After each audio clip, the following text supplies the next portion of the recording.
Good day. Welcome to the Unitarian Universalist Fellowship of Hendersonville and the Blue Ridge Mountains of Western North Carolina. We all miss the usual Sunday worship when we gather in person, but we offer our virtual worship today as the next best thing.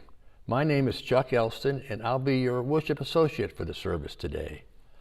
The UU Fellowship is an inclusive community of faith for all ages. Here you can bring your whole self, your full identity, your questioning minds, your expansive heart. We are a welcoming congregation who embrace folks of all sexual orientations and gender identities. And we are friendly folks, dedicated to making the world a better place. We invite you to join us and thank you so much for being with us today. For more information, please go to our website at uufhnc.org. And please join us via Zoom at 11:30 this Sunday morning for Stones of Compassion and conversation relating to today's sermon. You will find this on YouTube under UU. And now, whoever you are, wherever you're viewing this service today from, let this be your sacred time, your time to put aside your many troubles, the troubles that beset you, and simply be. Today's topic is God. If that word resonates with you, lend your ears as our interim minister, Don Rollins, invites you to stretch your thinking about God as a being. Likewise, if that word makes you ready to leave the screen, stay with us. You may find more nourishment than you think. In that spirit, we begin those words from Unitarian Universalist Minister Paul Stephen Dudenhoff. For this 1 hour, Spirit of Life, we let go. For this 1 hour, may we let go of our anxieties, our fears, our angers, our self-doubts, our regrets, our petty grievances, and our distractions. If only for this 1 hour, let the flame of this chalice burn them from our hearts and minds and light our way to peace and serenity. All this talk of saving souls. All this talk of saving souls. Souls weren't made to save, like Sunday clothes that give out at the seams. They're made for wear. They come with lifetime guarantees. Don't save your soul. Pour it out like rain on cracked, parched earth. Give your soul away or pass it like a candle flame. Sing it out or laugh it up in the wind. Souls were made for hearing breaking hearts, for puzzling dreams, remembering August flowers, forgetting hurts. These men who talk of saving souls, they have the look of bullies who blow out candles before you sing happy birthday and want the world to be in alphabetical order. I will spend my soul playing it out like sticky string into the world so that I can catch every last thing I touch. Nighttime greetings from the mountains of Western North Carolina. My name is Don Rollins, and I serve this fine congregation as interim minister. Glad to have you with us. On behalf of the whole fellowship, I wish you strength and peace in these troubled times. Just a few announcements before today's message.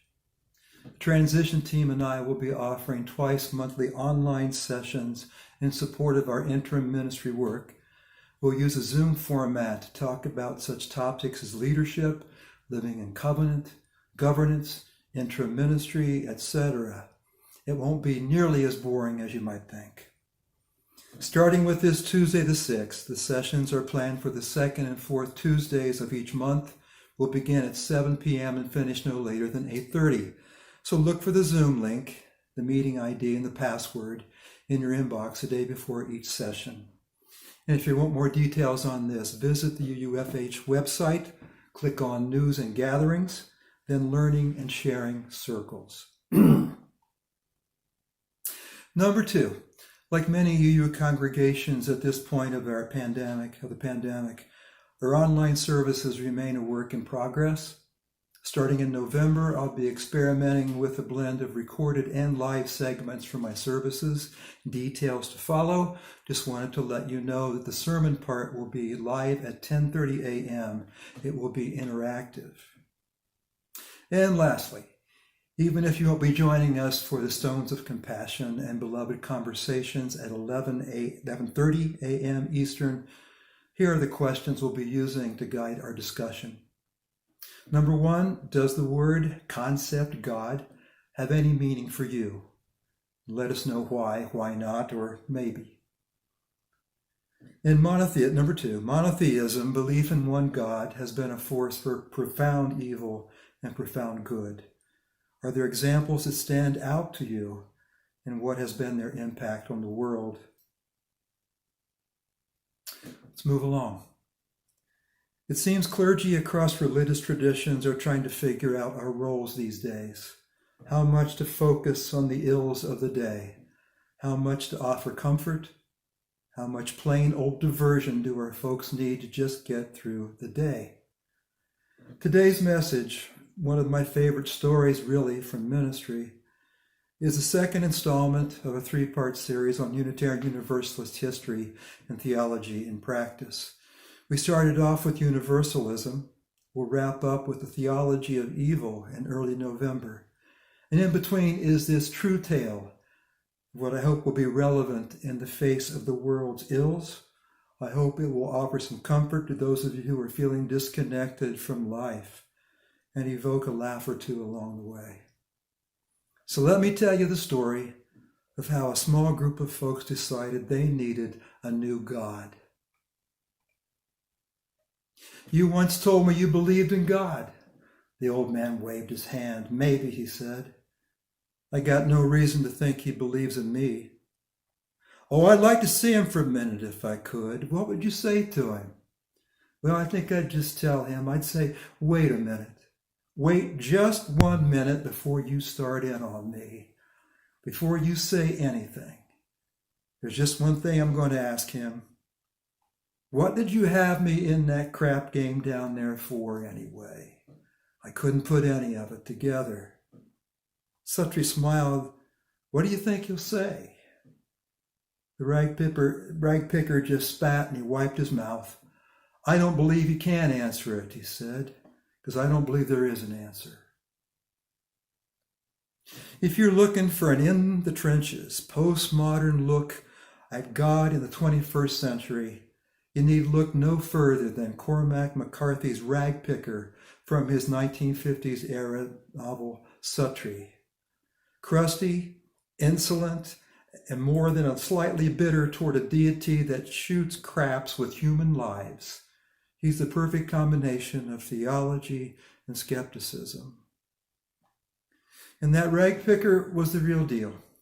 He never occupied an endowed chair at Harvard, never wowed an audience with fancy rhetoric. And yet this character seems written for anybody who, like the Rag Picker, has outgrown their God. About the time I was finished in Sutri, I signed up for a week-long course with retired Episcopal Bishop John Jack Spong. It was transformative. That's not a word I use casually. It was transformative. It was an intellectual variation on what the rag picker was saying about the rag picker who fired God. And after the 5 days with Spong out in Berkeley, I came home to my rural 50-member church, hoping to mobilize our resources on behalf of our folks who were being traumatized by long outmoded religion. And when I say our folks, I mean the folks in our area, in our parish. I was not out to offend our staunchly conservative neighbors, but their strict and narrow faith had given rise to disaffected dozens in our area. Good people, no longer under the spell of the fickle God from millennia ago, but wholly uncertain about what might take his place. And we did get in trouble. We got in trouble with our more traditional neighbors, especially when some of their adult children joined us. Our mission grew clearer and clearer to open our hearts and then our doors to all those who had been shamed and haunted by an old God. So we started a group for folks recovering from theological abuse. Some of them dragged behind them the heinous doctrine of original sin. Some were tired of being judged for who and how they loved, for doubting, for reasoning, for rejecting, for leaving the church, for choosing an abortion, for finally telling their truth. So I spent some time talking about what Jack Spong had to say about how this God came to be, how the ancients created deities as a way to cope with life's anxieties, how those gods and goddesses were assigned superpowers in the hope the crops would be good, the winters short. Talked about how monotheism wound its way from ancient Egypt, taken new shape in a little band of nomads that would become the Hebrew children. I told them about Yahweh and his assumed exclusive covenant with Israel. So long as the faithful kept praying, according to the scriptures at least, fasting, keeping kosher, offering burnt sacrifices, all would be copacetic. But should they stray from the path, Yahweh's blessings would be removed. As Spong asked, how could these things be the word of God? The interpretation of these things. How could this be the word of God? A few weeks into the group, many of the theological walking wounded began following the rag picker's lead, confronting their old images of God. They weren't there to kill God. For them, God was dead, or at least on life support. And I felt their pain, for I too had come to such a moment. I too had spent years learning, even preaching, a distorted theology of fear. I knew firsthand what it feels like and what it thinks like to be between gods.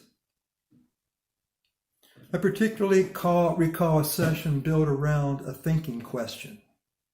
How is it that otherwise modern human beings, people who embrace technology, groundbreaking medical advances, molecular science, how is it that some of those same folks hold to a tribalistic God from the Bronze Age?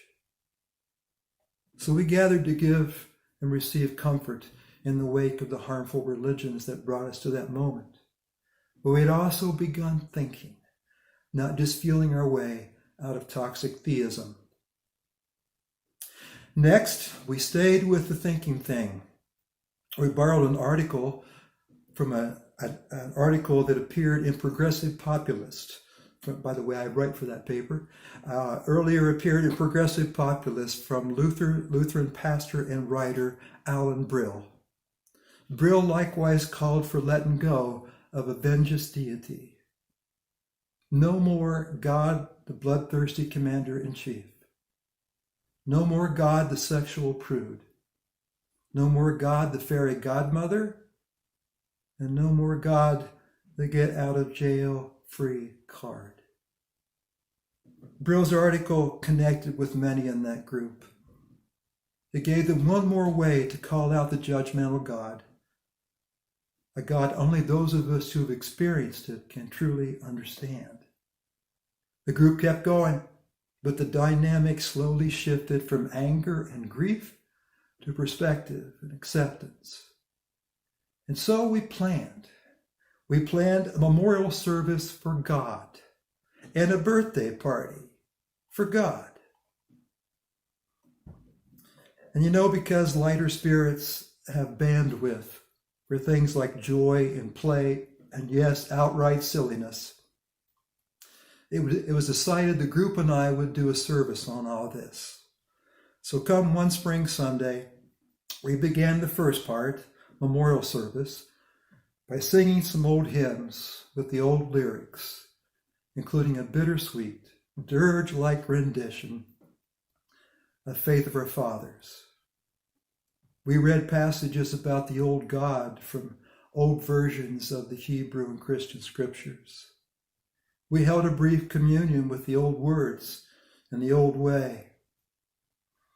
We were not making fun of that music or the scriptures or those rituals. We come to let go, not to berate.